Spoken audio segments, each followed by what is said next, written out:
So now moving towards the second session for today, the only change is the permanent thing in life. Changes for betterment are always welcome. The NEP new education policy recognizes that the pedagogy adopted in Indian education system must evolve to make education more experiential, holistic, integrated, inquiry-driven, discovery-oriented, learner-centered, discussion-based, flexible, and at the same time enjoyable in order to bring out unique capabilities of each student. The second session is about new education policy, paradigm shift with unlimited opportunities. I take the opportunity to welcome and introduce our guest for the second session, Professor S.S. Mantha. Mantha sir is there? Yeah, I'm there. Welcome, sir. Thank you. Professor Mantha is the Chancellor of KL University, Adjunct Professor at National Institute of Advanced Studies, Bangalore. Professor Mantha has served as Chairman AICT, President National Board of Accreditation NBA, Vice Chancellor SNDT University, Mumbai. His contributions at AICT are remarkable and endless. The more I speak, I won't be able to, accomplish his, the credits or the contributions at AICT. It will be difficult to, list them. Just to mention that the development and implementation of e-governance, which was phenomenal, sir. We extend our thanks to you for bringing e-governance to AICT. And on day-to-day basis, we enjoy a lot your articles, which you contribute through newspapers. They are really thought-provoking. Thank you, Sharma ji. Our next guest is Professor Sandeep Sancheti, sir. Sancheti, sir, is there. Hello. Yes, I'm here. Professor Sancheti sir, because of his, smile and voice, a nice human being. I'm fortunate to be with him for long in Jaipur. Presently, Sancheti sir is Vice Chancellor at Marwadi University, Rajkot. He is an institution builder, policy planner, and also a regular columnist on various academic policies. He's also a former president, Association of Indian Universities. Welcome, sir. Thank you.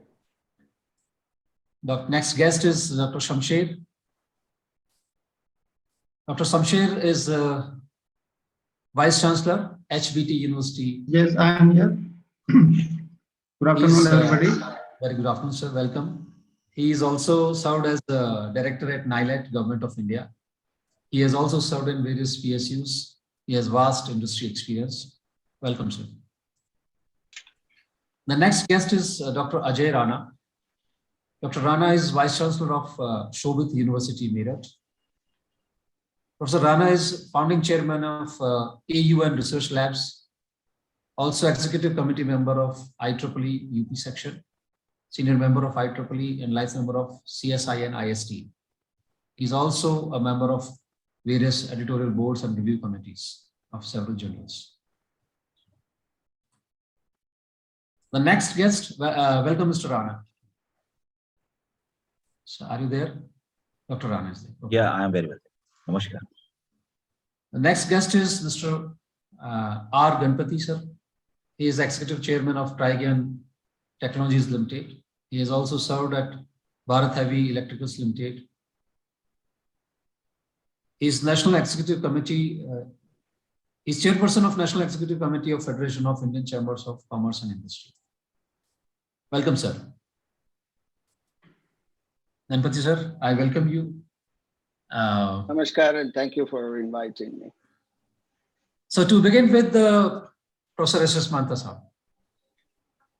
So I have read a couple of articles which you have contributed in English Daily, the ancient education system. So I'm starting from there. So ancient education system and NEP, if you compare or if you throw some light on that. Yeah, thank you, Sharma ji. First of all, thanks for all the kind words that you have said. The national education policy has a certain I mean, it captures a certain spirit of the ancient education system. And we all know, like, Rigveda says, Ano Vadrak Krutavoyantu Ushvataha. What that means, let noble thoughts come from all sides. That's the spirit of education. And somehow NEP captures that part of the spirit in its entire discussion, in its writings, and so on. It also captures a lot of, I mean, it lays stress on what another two concepts which I would want to share with you. I mean, our Upanishads, they talk about Paravidya and Aparavidya. Now, Aparavidya is something that we learn in our universities and things like that, what we learn for making a living. And Paravidya is something that goes beyond that in trying to understand what we are as human beings and what the external system is, the relationship with the external system, and so on. So there is a lot of underlying concepts within the national education policy that really speak of these issues. Now, in the ancient system, we all know that we had a Guru Sashya Parampara, basically a Gurukul system, which was established and nurtured in the 8th century by Shankaracharya. And there he has actually set up 4 different matas, based on the Advaita Vedanta and so on.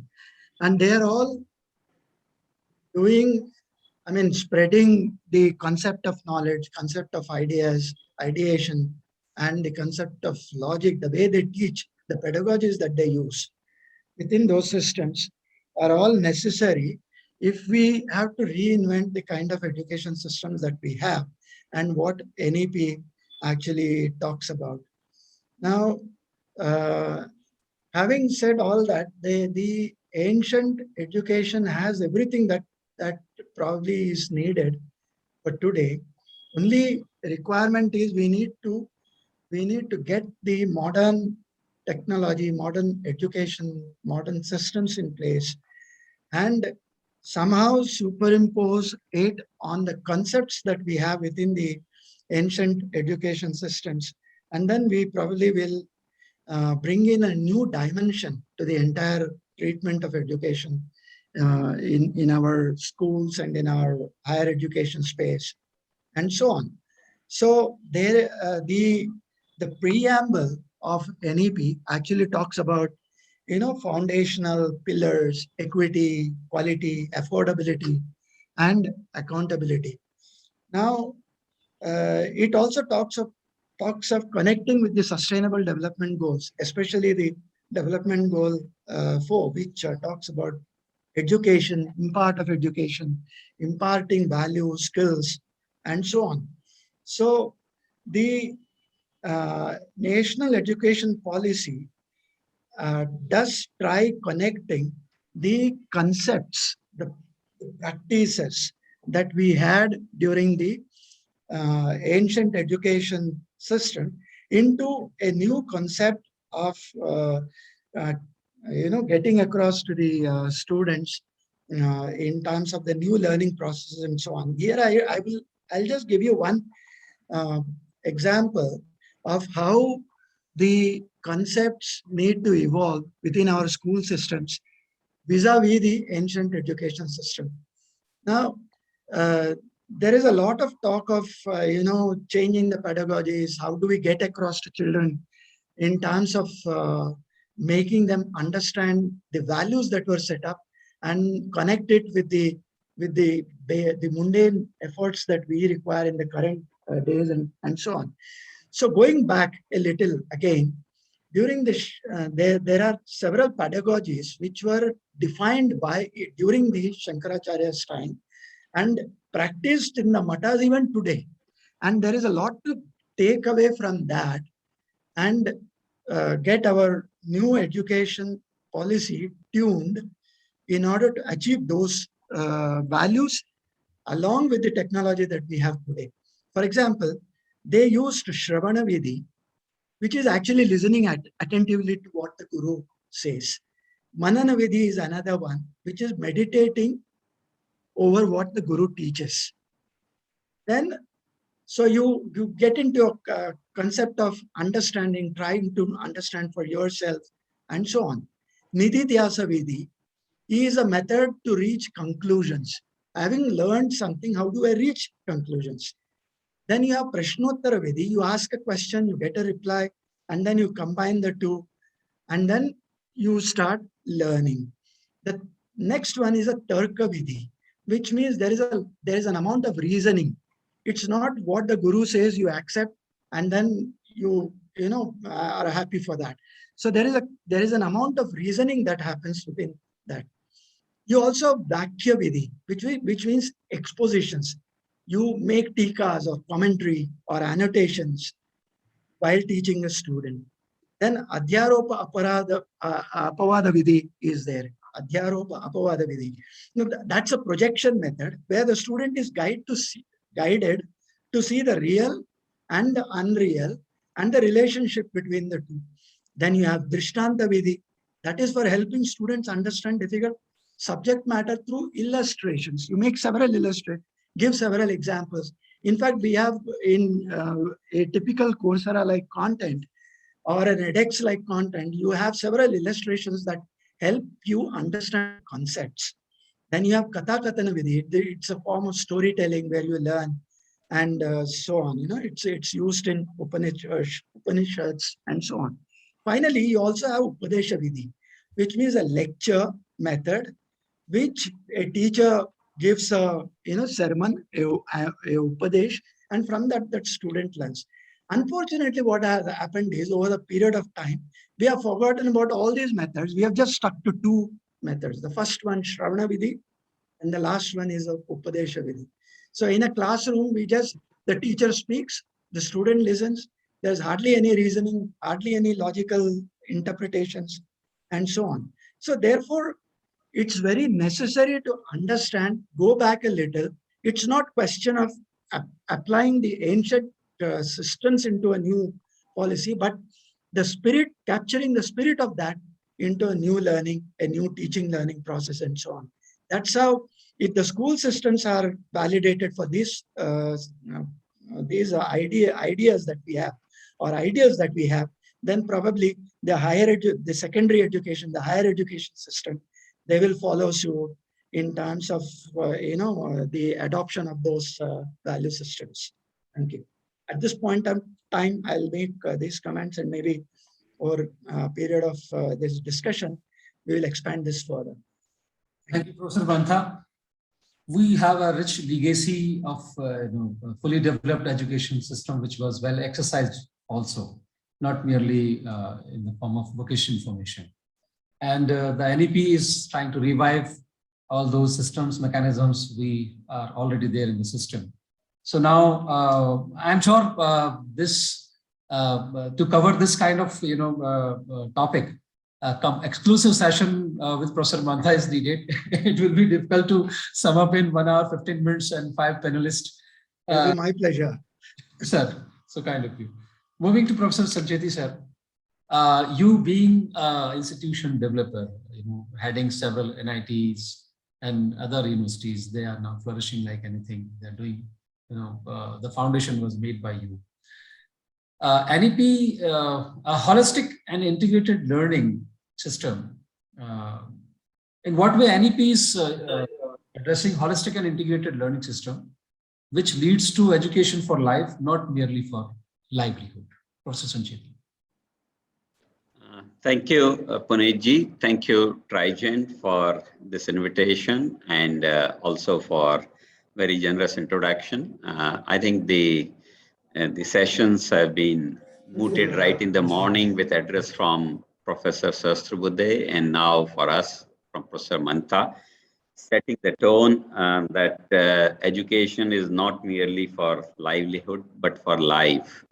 And why it is so? Because the rate of change of knowledge is becoming pretty fast. Some some guesses or some, you can say, points on that have been given by some of the Western organizations, which says the rate of change of knowledge in terms of doubling of knowledge is almost 12 hours, which used to be 25 years, long time back, and slowly it came down.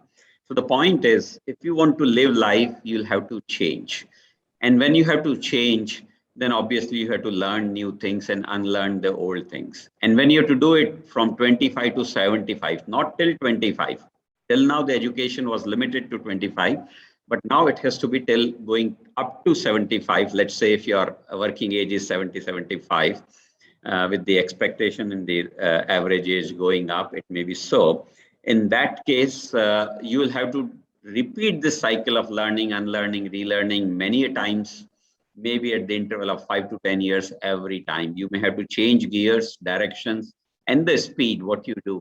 I might be a guy from finance or engineering, but tomorrow I may be doing HR or I might be doing something else. That may be the level of change which may be required. And we know that how some of the reports are telling us that the emergence of new areas and a removal of the existing job sectors or areas is how fast it is. Every time we see a report, we find some new added elements.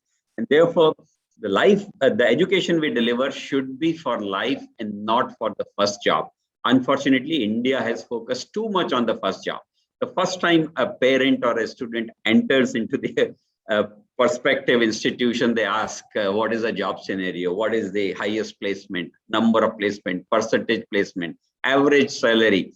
And these are misnomers for me. Western world or the advanced world, I would say, doesn't do that. And some of the good institutions don't bother about that, even in India, but most others have to do, because India's probably education has become like that. We need to change it. And how it can happen, how it can become, I'll give you a short answer for that. How it can become an education for life is through a couple of things. I can possibly say that it is one is a very good pedagogy to deliver the education, and another is integration of subjects and areas and specializations which one would like to learn. These are the two core things. As a teacher, what we do is we teach certain courses, subjects, and the way we teach makes an impact. If these two things are taken care, I think the learning for life will possibly improve. And for that, I would say that the learning should now, or the teaching also included, but learning is more focused. In my opinion, learning is more heavy, 70%, teaching maybe 30%, which probably earlier was 50-50. The teaching learning aspect should change to anywhere learning, anytime learning, any mode learning, any language learning, which you were discussing, and fortunately it's happening, any specialization or combinational learning, which anyway NEP says multidisciplinary. It also says that students should be able to select a teacher, select the timing of the class, should be able to select the batchmates if possible, and should also select the subject combinations which are there. Ultimately, a student should be satisfied to cover what he or she wants to do and help him or her in terms of growing further. And to do so, I would not go into the integration part, which I said as a subject. That should be open. A complete plethora of things should be available. I think in the previous session, someone was giving an example of music with electronics or something like that. I was hearing to that, and those kind of things should be there. A mechanical engineer doing good job in music industry was quoted by someone, and that should be the case. And why not? The third subject they can do engineering, music, and then maybe management, so that they can manage their business, because he's after all running the music business. So why not do such things? So integration should be left open, whether I want to mix economics with mathematics or with AI or something. I think that should be left to me, and it should not be decided by the institutions, which is done right now. In some cases, it's done by the councils. Some of the councils are very hard. Some have become little liberal. That should be removed. When it comes to pedagogy, I think the biggest change is required. And that's what is creating a little bit of hue and cry, I would say. And it can be, the pedagogy can be called as blended, which is probably a word highly misunderstood. It can also be called as hybrid. It can also be called as flexible. It can also be called as HyFlex. Depending upon your choice, you can call it. People call it different way. I'm just giving you the bullet points of these. I'm not going to explain. All these 4 names which I have taken can be further classified into individual groups or subgroups of them. Please pay attention to the names which I'm uttering now. The hybrid or flexible or HyFlex or blended can be in class. It can be out of class. It can be offline. It can be online. It can be synchronous. It can be asynchronous. It can also be given in the form of what we call electronic, audio, video, some file. It can also be in the form of MOOCs, which are anyway happening. It can also be in the form of what we call laboratories, which are demonstrative or which are online. VLabs are there. It can also be in the form of internships, which can be, once again, offline, online. It can be physical, and it can be different modes also. So when you see these 10 parameters, 10 parameters, these are all making what you call today the combined learning or the new pedagogy. And people should use it. The user or learner should use it effectively to make sure that they learn what they want to learn, rather than we teach them what we want to teach them. I think that philosophical change should be there. And whenever a subject is exposed to them, the attention of teachers should not be on covering the course and completing the syllabus. The attention should be on uncovering the potential of the course and making sure that it is related to how it will be useful in their life. I think if that approach is followed, I think the NEP will succeed in its mandate of delivering a holistic and education for life. Those are my initial comments and views, Puneetji. Thank you. Puneetji, you are on mute right now. There is a tagline I have, cast: uncovering the potential of course. This should be the takeaway after the classroom.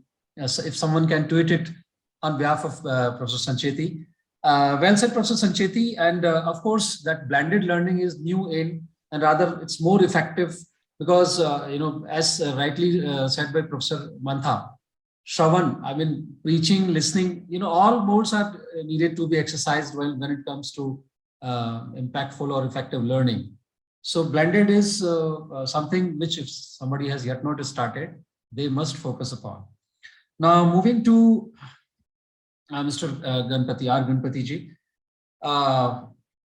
the application or until a student is keen or allowed to exercise the application of learning, either through classroom or the laboratory, it will be complete learning. So once a student is allowed to exercise all this, some innovation occurs. So your take on the importance of fostering the culture of innovation and startups in academic institutions. Thank you, Professor Puneet. It's a high privilege and honor to be amongst a galaxy of academics. And I feel like a thorn between two roses after that brilliant exposition by Professor Sandeep and Professor Mantha, and what will undoubtedly be a great offering from Dr. Rana and Dr. Samsher. I feel a little out of place, but yet as a practitioner of what one learned in college, and as somebody who's reconnected to the academic institution from where I graduated, the IIT at Madras, where I have the privilege and honor of being the chairperson of the IIT Madras Entrepreneurs Forum. We have shamelessly declared ourselves as successful people to come together to contribute back to the society.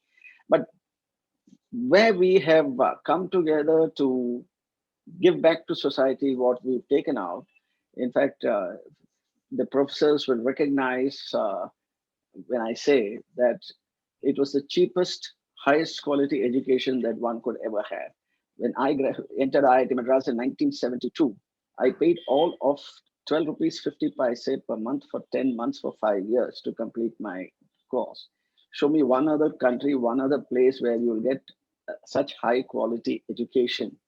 And even if it was 1972 to 77, but we decided, many of us decided, and we have our chapters across in the US and in Europe, and some of them are uh, CEOs of major entities. We said that we'll come together to make India the next technological hub and go to market with some products which will be transformational. And I think we also said that we should produce out of this knowledge base at least 2 to 3 unicorns a year. And to that extent, we have about 100 startups under our domain. And we are now embarking along with a name that everybody knows in India, Professor Ashok Jhunjhunwala, uh, a program called 10X, where we want to do 1,000 startups a year. And that is where I think the next cycle of technology could come for India. The principles I share are inspired by the work of one of our friends in UC Berkeley, Anna Lee Saxenian. Anna shows that the sustainable high growth environments of the Silicon Valley and Route 128 in Boston are typically characterized by 4 important elements that feed on each other to create a virtuous cycle. Number 1, the existence of leading academic institutions like IITs, where cutting edge technologies are born. The presence of large and mobile, technically competent talent pool, which undoubtedly we have. The availability of significant amount of risk capital that is willing to back ventures based on technical innovation. And last but not least, the corporate culture of innovation and growth through acquisition of technical startups. The last of these offer the big wealth creation opportunities that then trigger the other 3 and make them keep happening again and again. It is this ability to take lab products to market, or what is simply called as lab to market, that can transform the societies, and that have been the principal reason why Silicon Valley and Route 128 have grown. Let me showcase a simple example. And I come from Tamil Nadu, needless to say. And in Tamil Nadu, I think this is replicable. That's why I'm giving an example of one state. In Tamil Nadu, I think we have a reasonably good innovation in academic labs of at least 10% of the engineering and other institutions of higher end. We have both a large population of arguably trained grads, technical graduates. We have something like 230 engineering colleges in Tamil Nadu. And these grads come out year on year, and a large manpower, trained manpower, thanks to the IT industry, which now has global experience and aspirations. What we don't have in sufficient measure is the risk capital to support the deep tech or just plain tech startups, or the culture of corporate acquisition, which is so familiar elsewhere in the world.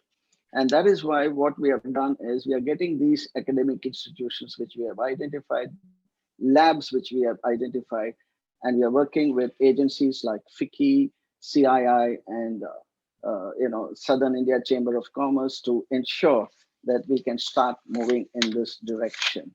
And we have a fair degree of success there.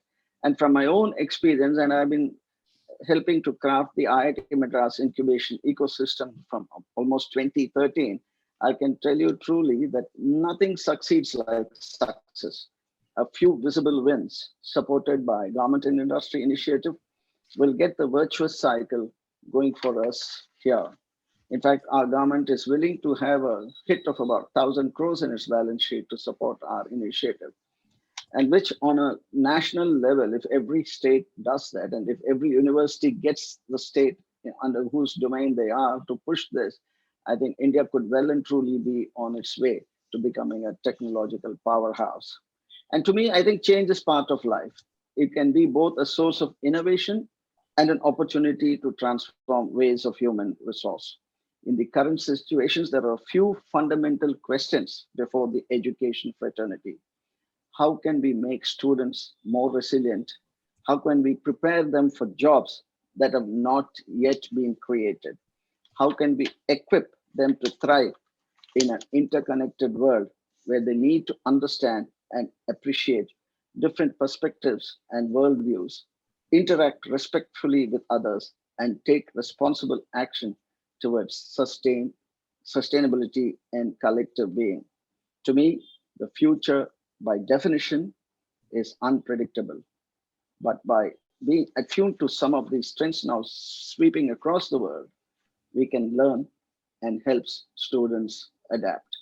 And that is where these distinguished professors have so much to contribute.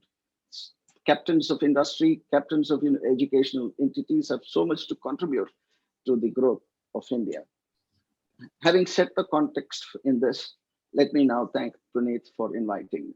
Puneet, the mic's yours. Thank you, Mr. Ganpati, for sharing, so meaningful and pinpointed information out of your own personal experiences and sharing your own journey as well from IIT Madras. And I'm sure institutions, those who request Mr. Ganpati to seek guidance and help to establish their innovation centers, he'll be happy to extend his support and help. Thank you. Now moving to Dr. Samsher.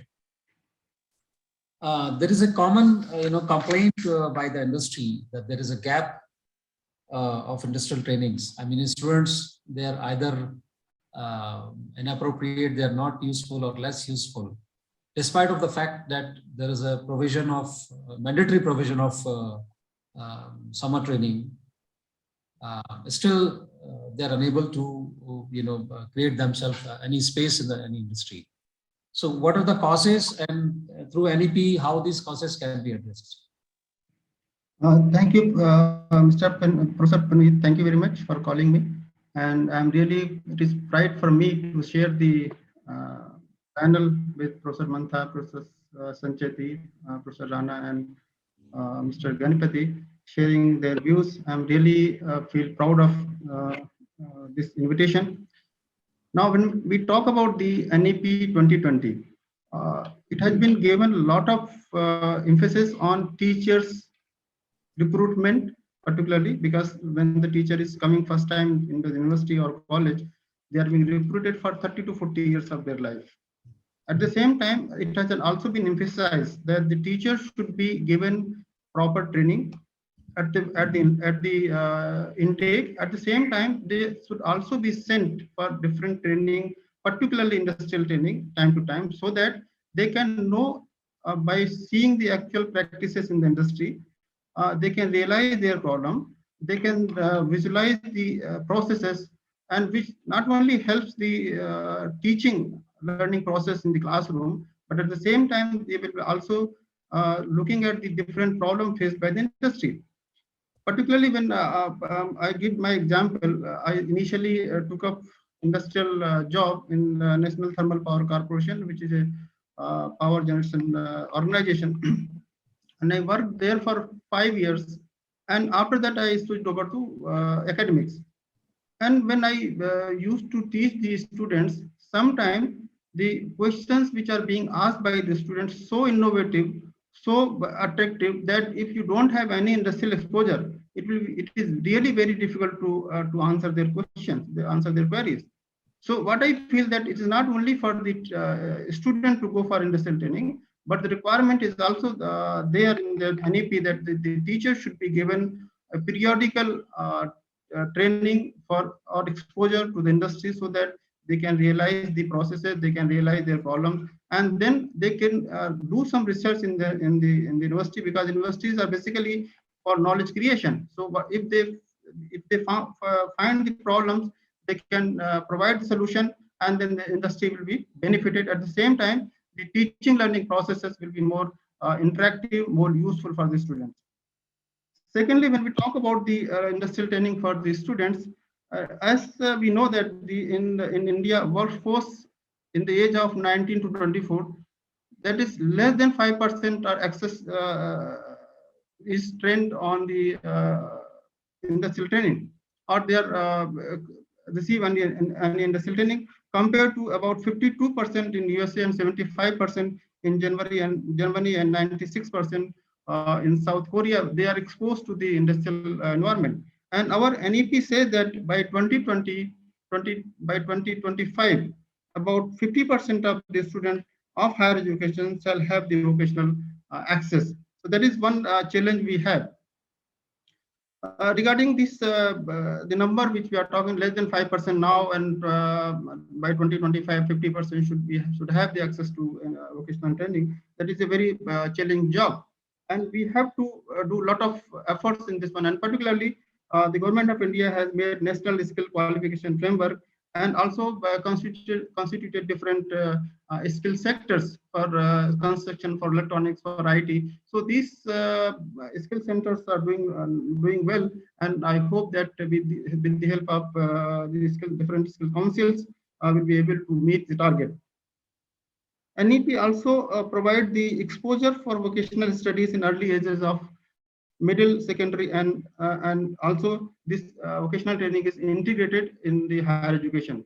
And when we talk about the technical education, earlier there is a mandatory training, industrial training programs of 2 to 3 weeks, and now NEP also says that we can put some elective subjects which are very close to industrial setups, industrial problems. So that is also given by the NEP, so that the students who can who want to go for industrial setup, they can also learn. At the same time, there is a now concept of startups and incubation centers.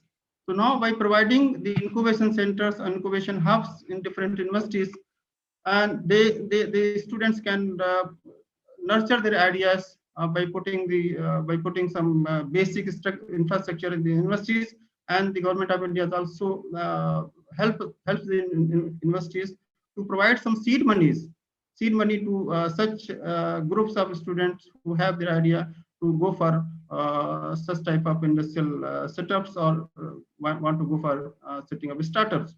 So there are so many provisions are available in the NEP to go for industrial trainings, to make them entrepreneur in their future. So this is about from my side about the industrial training provided in NEP 2020. Thank you, Dr. Samshul. There is a lot about trainings for mentors, I mean teachers as well as the students. I think once we start exercising this all, then only we would be able to enjoy the fruits.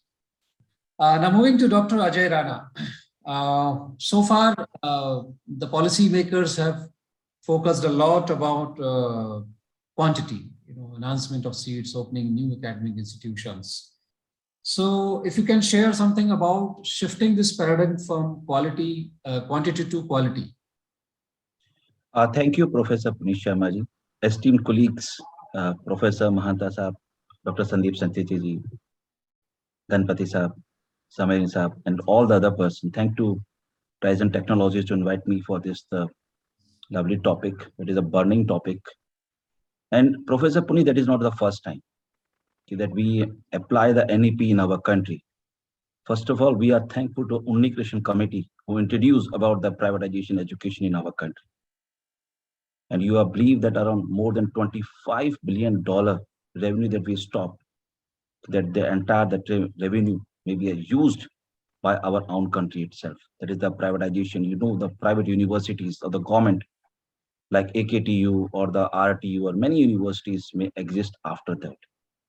What about the quantity to the quality? The Western world, Professor Sandeep Sancheti sir make about the gap between the Western and the Eastern part across the globe. It is not our responsibility that we generate the good manpower for only our Mother India. But what about the Mother Earth?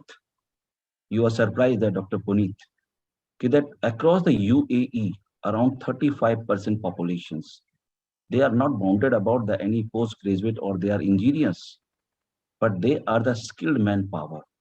And they belongs to which place? They belong to Kerala, they belong to Chennai, or they belong to the South Indian part of our country. What is the gap? When we have the pass out the student from engineering colleges, now there's a mushroom type of colleges or mushroom type of BTech in computer science and computer science. Have you heard something about कि 10th class and 12th class student may out they are not employable? They are not accepted by the industry? Yes, they are accepted by the industry, but about the skilled manpower. What about the graduate, those who are passed out from colleges like in computer science or mechanical? So they are not integrated because in our country earlier, except IITs or NITs, they have a major or minor concept. Professor Puneet, that you are surprised that in many universities in our country, when the students enroll themselves in the PhD work, the first time before the work, the candidate decide their topic, as well as they are about the next 5-year journey or 4-year journey. What about the top universities across our country? Like I call the IITs or NITs. They said, okay, go ahead with respect to your work, and there's the interdisciplinary among other. So that is the quality to the quantity work. Means we identify the person, we identify the talented person. Okay, that is my aim when I complete my 10th and 12th or graduation. Okay, what about my aim after 10 years of my life, after 15 years of my life, with respect to any industry? That is the dream with respect to our honorable Prime Minister. Okay, that why not we fill the gap between the western and the eastern part of the globe? So that is the demand. Okay, we appreciate the government, but how we fast execute with respect to the current scenario, with respect to the current system. You are surprised that Professor Puneet, like MIT, Harvard, or in our country, IGNOU itself, they have the huge number of candidates, around lakhs and lakhs of the students. Why not the other part of or the other universities? Because they invite the candidate from any streams like 10th, 12th, or graduation. They provide the opportunities. Okay, then come again, join the courses. There's no foundation, and we enhance your qualification. Why all these parameters may be applicable? Mr. Ganpati rightly said that industry or whenever he was in the college, he make a person make a small money and complete their BTech and other thing. We have an opportunity, but the students or the generation are not educated at that particular level. So it is our responsibility how we educate the person. Like in foreign countries, if you are in BA or if you are in MA, Professor Puneet, you are surprised that these persons are eligible to complete their PhD in computer science or mechanical. That's why you identify the persons by their innovation. And that's why you identify the person by their research work. You name the person, top persons, those who are from computer science, like Narayan Murthy ji, Nandal Nileekani ji, Asim Premji. Is their background from computer science and engineering? No. But what about their innovation? That about the quantity with respect to the quality of the work. Thousands of the students pass out from the college. They spend their beautiful life in the Google, Facebook, Twitter, or LinkedIn. Is the Google, Facebook, Twitter, or LinkedIn? Which one is the best company whenever you complete your graduation and you join Infosys, TCS, HCL, or any other company or the Google? You are surprised that the TCS or the HCL Technologies or the Facebook not reduce around more than 100 CEOs, but the Infosys, HCL Technologies, and many other companies, they combine produce around more than 5,000 CEOs across the globe. So where is the future perspective of our young generations? First, spend at least 3 to 4 years of your life whenever you pass out from college. Give your learning perspectives. And this education policy really a great example that you have a major and minor option. Whatever your future, whatever your dream, you apply this dream, and that type of facilities are also available in our NITs or IITs. Now, the system is that how fast our UGC or the other accrediting agencies give the freedom to the private colleges or give the freedom to the private universities, how fast they apply. Professor Puneet, you belong to one education institution. There's a lot of boundaries with respect to the PhD student.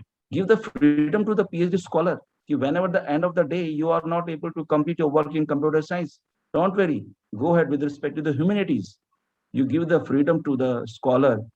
On the end of the 5th year, you decide your topic. we respect your topic, but your progress may be continuously progressive. So that is my point of view. Make like a funnel. You have the large number of lakhs and lakhs of the students. Every year they pass out from the colleges. But the funnel means about the identify the cream and place them at the proper place. Companies when file their projects, they identify the qualification of their employees. And that's why the big companies win the bid. Correct me if I'm wrong, Ganpati sir. If you have the trained manpower, if you have educated manpower, there are a lot of chances to win the bid of that project. And that's why outside world, third party visit our country and win the bid. Why not our own companies? Why not our own entrepreneurs win the bid? So that is a great initiative. But from this channel, I request you all, give the freedom to all minds, not any education institution. Institutions plays a very important role. But Dr. Puneet sir, is all these top institutions are able to provide us, produce a single prime minister of our country or a single president of our country? No one.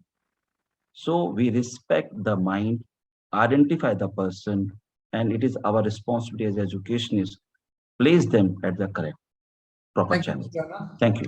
This is the time to do introspection when it comes to shifting from quantity to quality. Each one, be it a student, faculty members, institutions, policymakers, they need to rethink, and then only it will be possible to make a shift. Now, before I move to Professor Mantha Sahab, I request Sancheti Sahab, because he has to take a flight. So I'm sorry, Mantha Sahab, I'm skipping and attempting Professor Sancheti Sahab. Connecting to Dr. Rana, how easy it can be to adopt this multidisciplinary approach, or as said by Dr. Rana, breaking the barrier, shifting from one lane to another lane. Will the takers, entertain this kind of approach? Because until this is like तैरना नहीं आता है तो पानी में कैसे कूदें, और पानी में नहीं कूदेंगे तो तैरना कैसे आएगा? So until you provide, takers won't be there, or takers are there, but you are not providing. Vice versa, I mean to say. So to begin with, Professor Sancheti. Yeah, Professor Puneetji, first of all, thanks to Professor Ganpati, Dr. Rana, Dr. Samsher, Mantha Sahab for excellent views setting up to this point. The question you posed to us is the famous question of chicken and egg kind of a thing, and we never had a unique answer to that. It's situational. But I would say that the higher the body involved in that chicken and egg situation, I think the role and responsibility becomes more prominent for them. In this case, the NEP or the government or AICT or UGC, whatever you can say.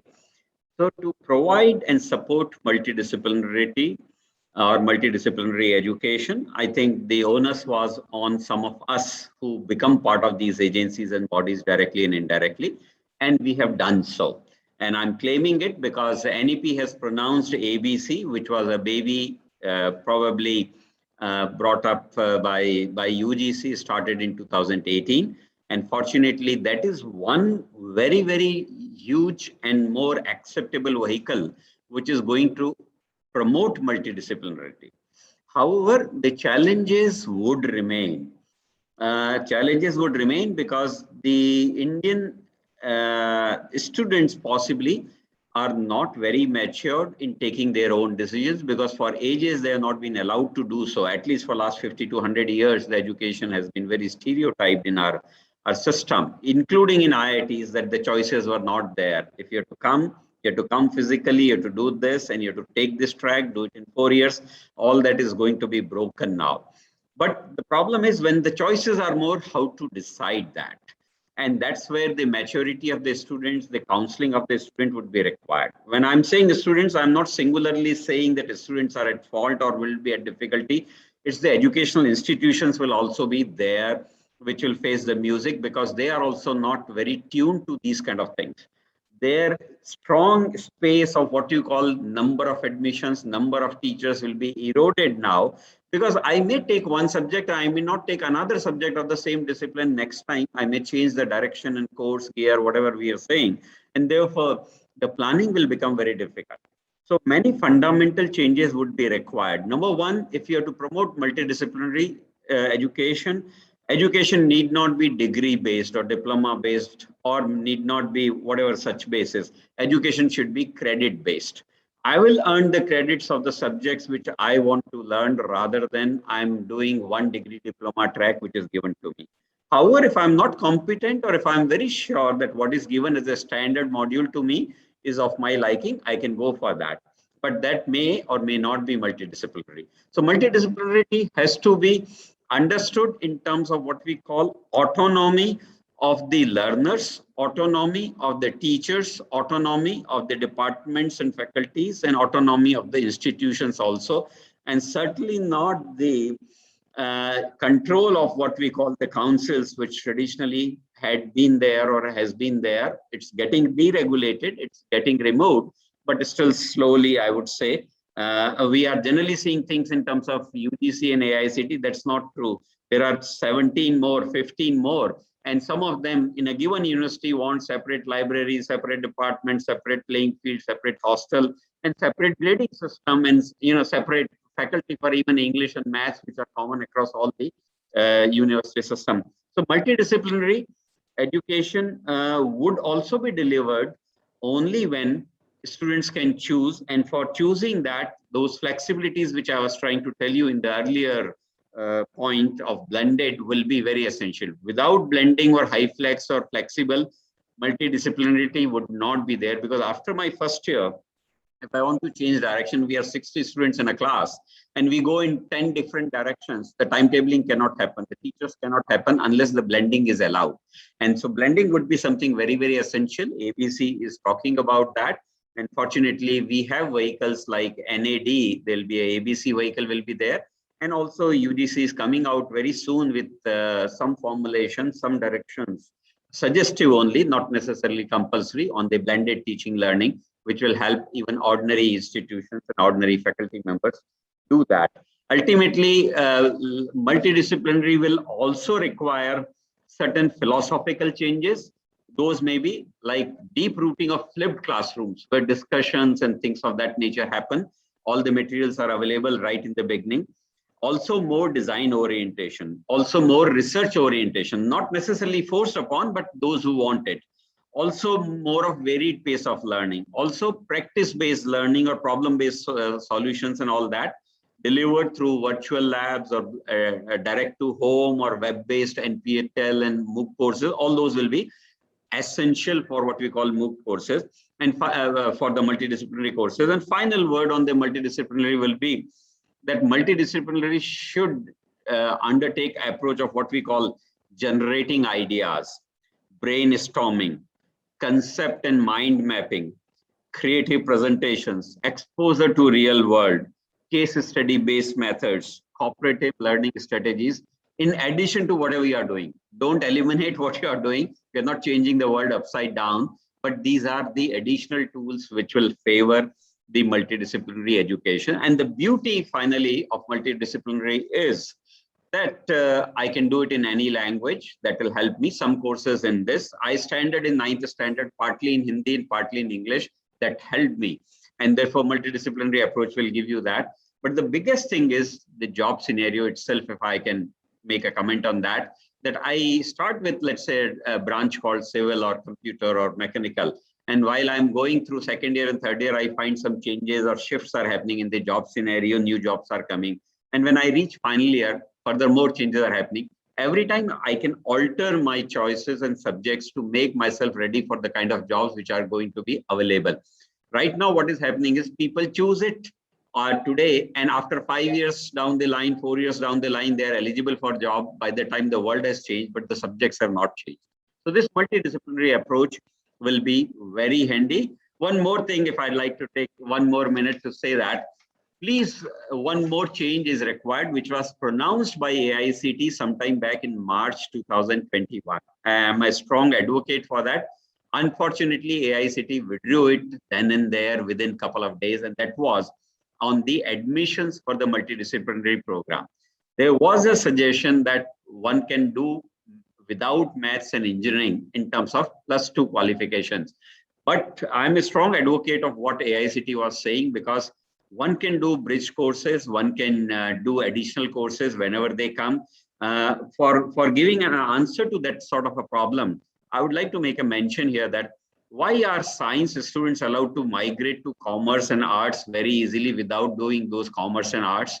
And if it is so, why not commerce and arts students be allowed to migrate to engineering if they desire to do so? And if there are any gaps, possibly they should be covered up during the course as bridge courses, or maybe additional 6 months or 1 year. Instead of 4-year degree can be 5-year, or 3-year can be 4-year, like that. And in that sense, then you can promote the multidisciplinarity, in my opinion. So those are my limited views, but I'll be very happy to listen to other distinguished experts on the same subject. Thank you. Thank you for this opportunity. Thank you, sir. Thank you very much for giving pros and cons and limitations and ease of exercising multidisciplinary education approach. Now moving back to Professor S.S. Manthasab. When we plan to make a home for ourselves, we make, on paper, we do it in the best possible manner. Granite from best of the mines, and Jaguar sanitary and all. But when it comes to exercise or implement, lot many challenges and difficulties are there. Your point on challenges in implementing NEP. Yeah, like any policy, NEP also provides several opportunities because there are challenges. Every challenge must provide some new opportunity. So the new NEP, the National Education Policy, also does that. But having said that, there are certain underlying principles in which the entire NEP is conceived, which means we need to understand the context and then set the tone for either understanding the concepts, either understanding the challenges or the opportunities that we have. There are two main elements to the entire education policy. One is the school education, the other one is the higher education. There are several reforms that are suggested in both of them. Let's see some in each of them and understand what the challenges could be. The intent and the content, both are extremely good, as several people have said, as our Honorable Prime Minister also said. But what is required is to implement the policy, and that's where the challenges come from. Now, within the school sector, the NEP actually signals setting up new schools, establishment of and merging of new institutions. This is what it talks about.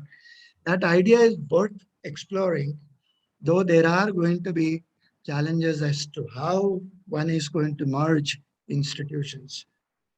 The second point they said is new 3+2+3+4 school curriculum, with 12 years of schooling, replacing the existing 10+2+3 of graduation.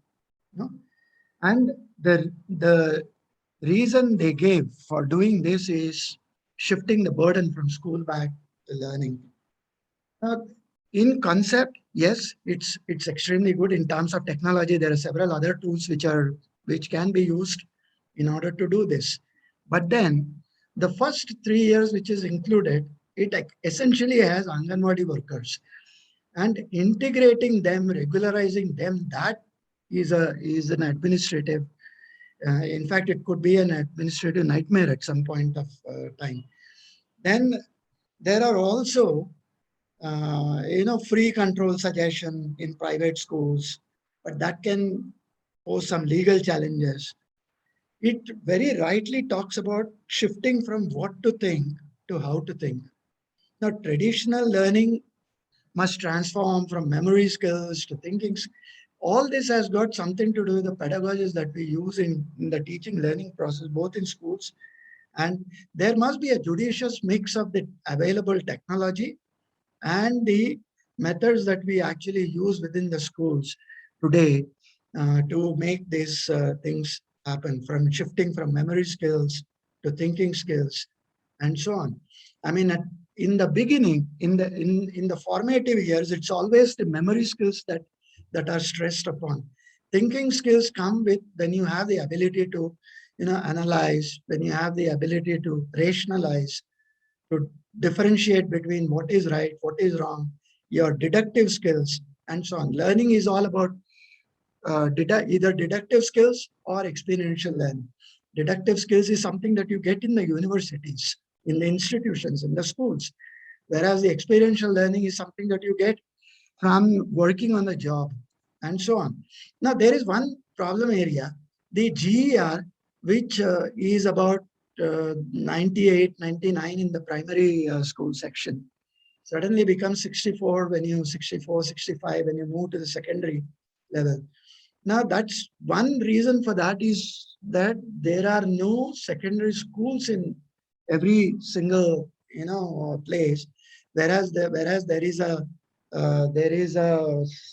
primary school available. So children tend to drop out from there because they'll have to travel 3-4 kilometers subsequent to that in order to get into a secondary school. So that could be changed from the essentially when NEP says that it signals setting up new schools, establishment and merging of new institutions and so on.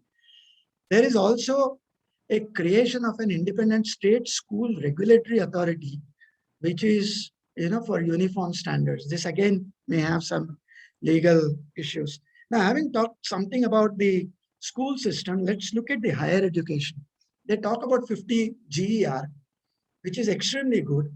Now, my personal belief is that 50 GER cannot be achieved with brick and mortar kind of institutions and large scale use of technology, online education, the blended learning, the hybrid learning, all these things must come together, create a virtual idea of a university, which must happen in order to that 50 GER is realized. A virtual university concept is perfectly feasible and perfectly workable. In fact, not 15 years, you could possibly achieve it in much lesser time than that.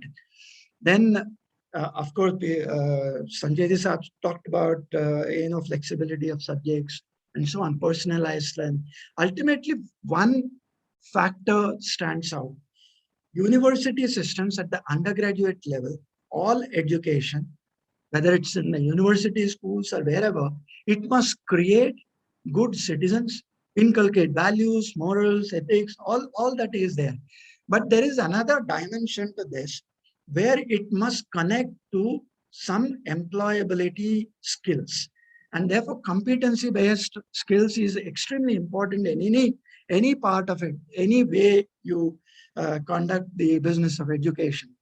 So if you have a personalized education, if the student is allowed to choose subjects which interest him, put them together to create some kind of synergy within that, these are all good ideas. But then there are several implementation challenges, several regulatory frameworks and tweaking of rules, which will all be required. It's very nice to say that there is a possibility of a student to drop out from one level, maybe from 12 to 13, 13 to 14, 14 to 15, and 16, and so on, and then come back at their pace, start learning again, get a re-registration, flexibility, learning at pace, at one's own pace. All these are great ideas. But the problem, the challenge in implementing that would be to create the right content for every level from 12 onwards. From what would be the content at 30, level 13, level 14, and so on, which will connect them to a suitable employer. I mean, why should a student drop out after 2 years of maybe after 12? Maybe he has a financial problem, and maybe he wants to get into some employment, gain some experience, come back. Now, if that is the case, then every content that you create at every such level must connect to some job role, some employment within the industry, and therefore creating content to meet those requirements will be a real challenge, because we do not really have, our industry does not really have specific job roles at certification levels and so on. That's what the National Skill Qualification Framework has been going through, and that experience must be put into when we create systems to answer these kind of problems.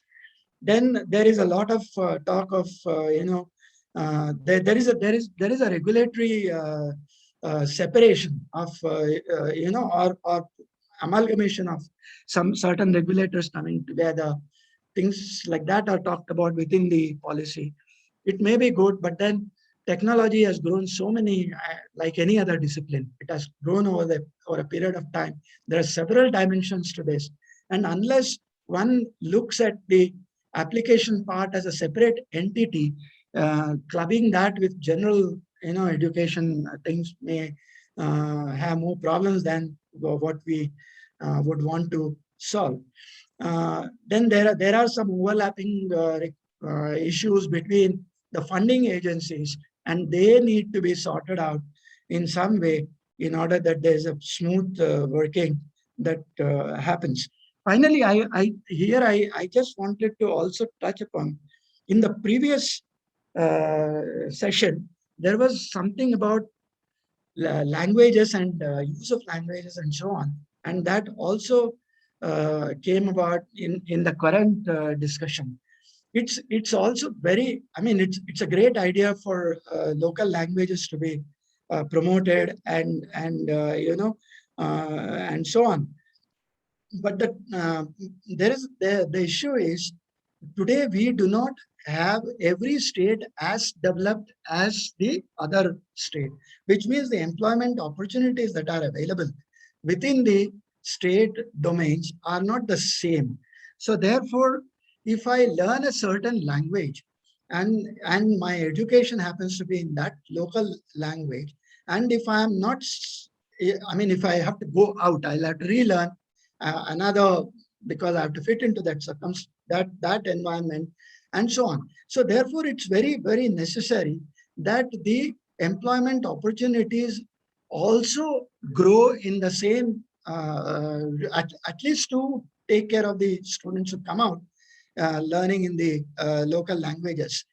Otherwise, what would happen is there's a kind of ghettoization that will happen, where people will not be able to travel to other places, or they'll have to learn new languages and things like that.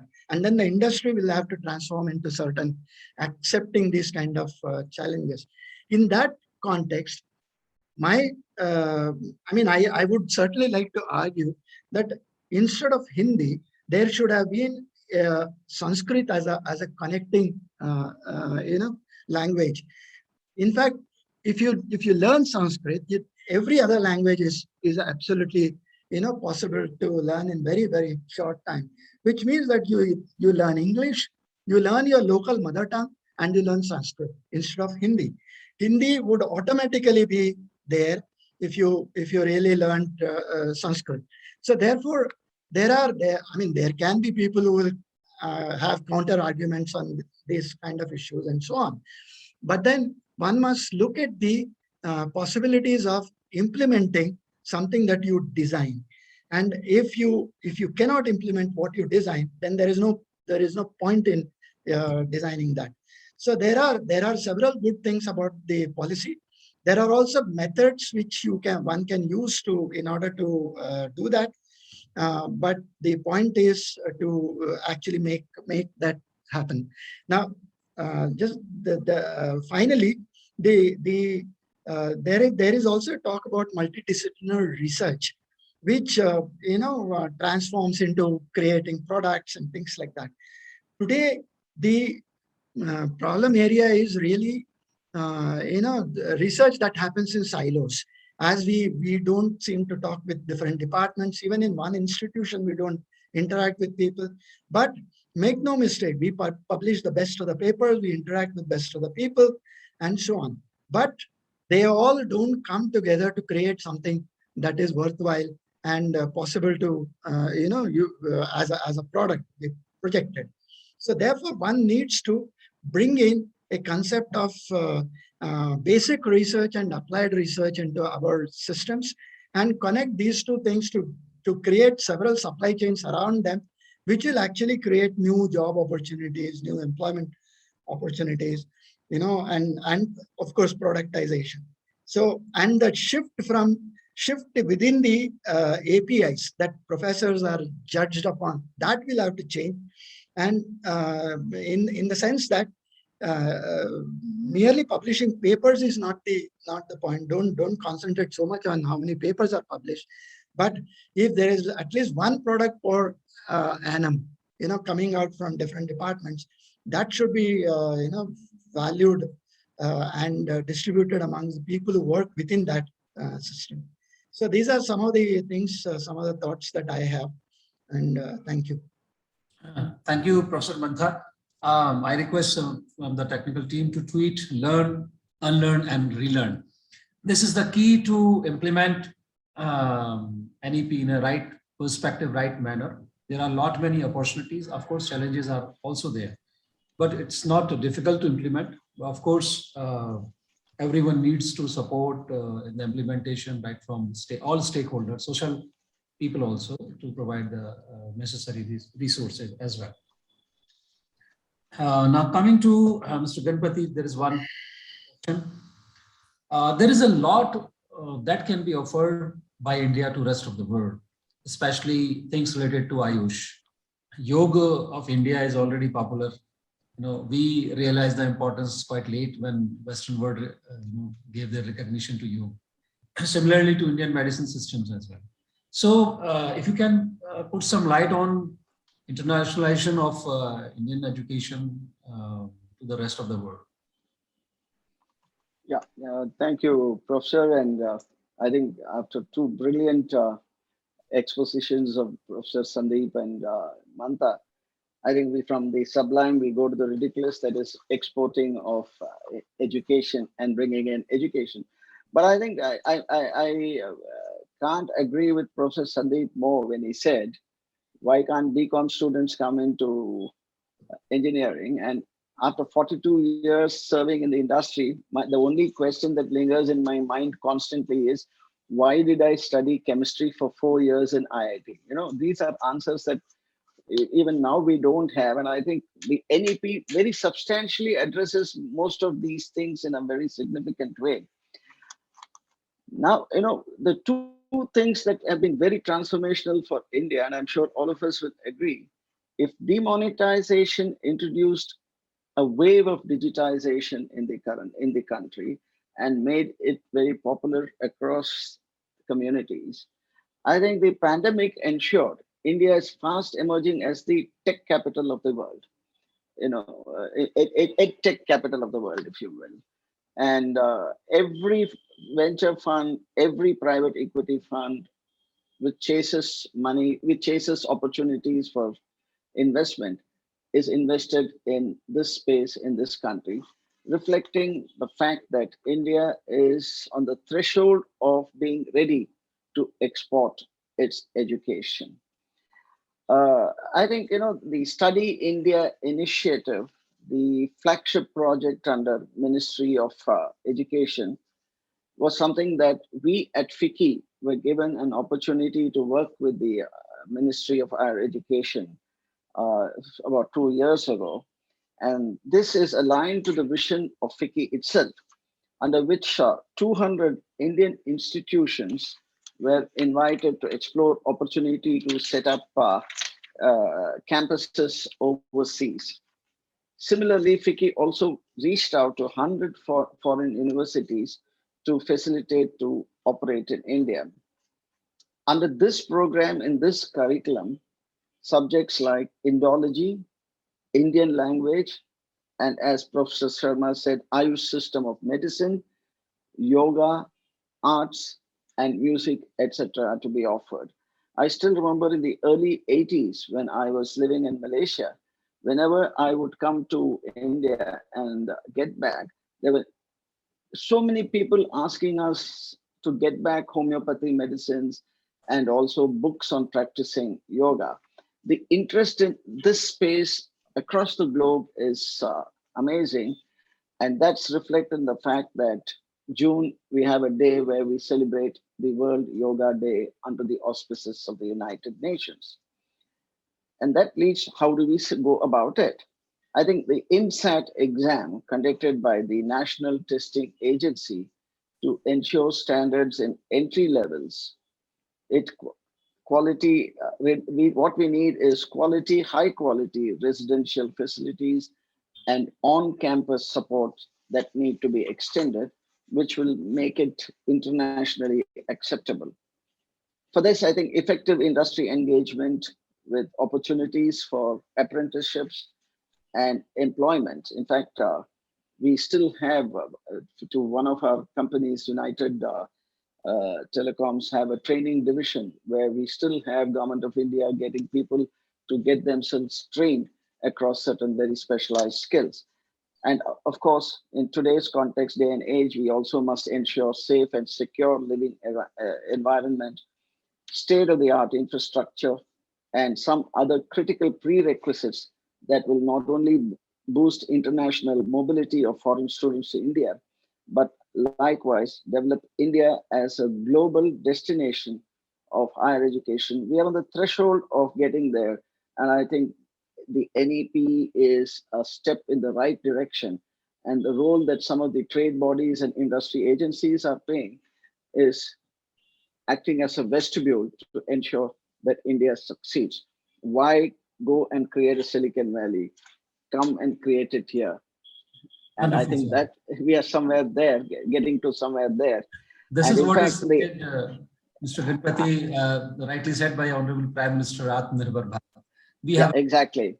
And that is what this, in the interest of time, I'll summarize it because I think we are shooting the session timing, I noticed. So in the interest of time, let me summarize it by what I heard from Professor Ashwati of Birla Institute of Technological Sciences, who's doing a PhD in sociology. She told me the NEP is so exciting. I'm very excited to come back as a student. And I think that kind of summarizes the entire approach. But I only hope I still don't have to study chemistry if I go back to IIT. Thank you so much, Professor. Thank you so much, Mr. Ganpati. Of course, we have to, list of questions to be attempted with Dr. Samsher and Dr. Ajay Rana, but we are already over by 5 minutes, and the panelists for next session, they are already waiting and they have meetings as well, especially Dr. Manoj Singh Gaur. The government has a lots of focus in Jammu and Kashmir. Might be, since the topic is quite big, might be we would request again Dr. Samsher and Dr. Ajay to have one more session, and we'll invite you again. But because of time limitation, we have to stop our second session here only. And I extend thanks to Professor S.S. Mantha, Professor Sancheti Sahab. He has already left since he has to catch a flight. Dr. Samsher, Dr. Ajay Rana, and dear Ganpati sir. And of course, I'll try to explore the answer. What was the need to study chemistry? Might be some other time. We'll address this question. Thank you all. Thank you very much.